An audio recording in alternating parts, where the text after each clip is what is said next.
पति बंटी एक कुली था। वो नदी पार से आने वाले पक्षियों के सामान को इधर से उधर करता था। एक दिन जब बंटी काम पर जा रहा था तब टुनटुनी उससे कहती है, अजी अपनी सेहत का भी ध्यान रखा करो। सभी किसी न किसी दिन छुट्टी लेते हैं, लेकिन तुम तो रविवार को भी काम करते हो। अरे पगली, अगर काम नहीं करूँगा तो घर कैसे चलेगा? तू तो माँ बनने वाली है, बच्चों का खर्चा बढ़ेगा। अगर काम नहीं करूँगा तो अपने बच्चों को अच्छी जिंदगी कैसे दूंगा?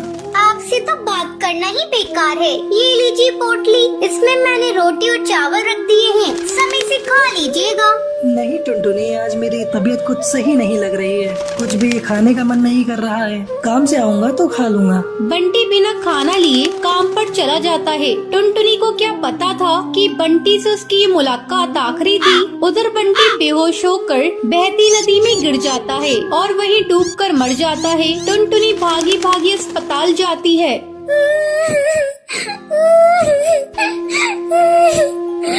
बंटी, ये क्या हो गया? सब कुछ एक पल में खत्म हो गया। अब ये बच्चा किससे अपना पापा कहेगा? मैं तुम्हें कई बार समझा रही थी अपनी सेहत का ध्यान रखो, लेकिन तुम तो मेरी बात मानते ही नहीं। अब मैं क्या करूं बंटी? समय तेजी से पंख लगाकर उड़ने लगता है। टुनटुनी एक बच्ची को जन्म देती है। एक दिन टुनटुनी के पास डाकिया एक खत लेकर आता है। अरे ये खत तो कड़कनाथ सेठ की कंपनी की तरफ से आया है और मुझे बंटी की जगह कुली की नौकरी दी गई है। मुझे अपनी बच्ची के लिए नौकरी करनी ही होगी, तभी मैं उसे एक अच्छे स्कूल में पढ़ा पाऊंगी और उसे बेहतर भविष्य दे सकूंगी। अगले दिन से ही टुनटुनी कुली बनकर पक्षियों का बोझ उठाती थी। जब भी नदी के उस पार से कोई पक्षी आता था, टुनटुनी तेजी से उन पक्षियों के पास पहुंच जाती थी। बहन जी, क्या मैं आपका बोझ उठा लूं? अरे तुम तो एक चिड़िया हो, क्या तुम इतने बोझ को उठा सकती हो? हाँ हाँ बहन जी, मैं सारे बोझ को उठा लूंगी।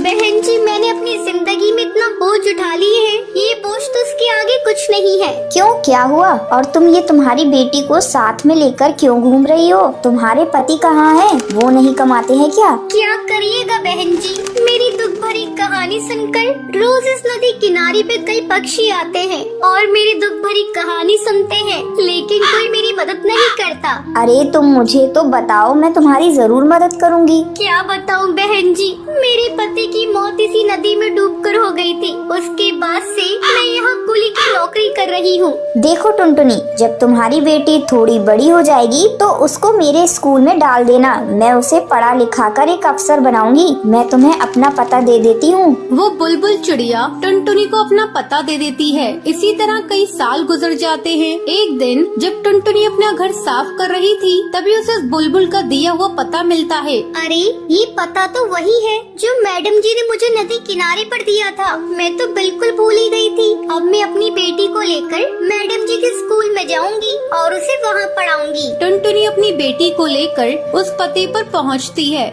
आओ आओ टुनटुनी, बहुत दिन हो गए तुमसे मिले।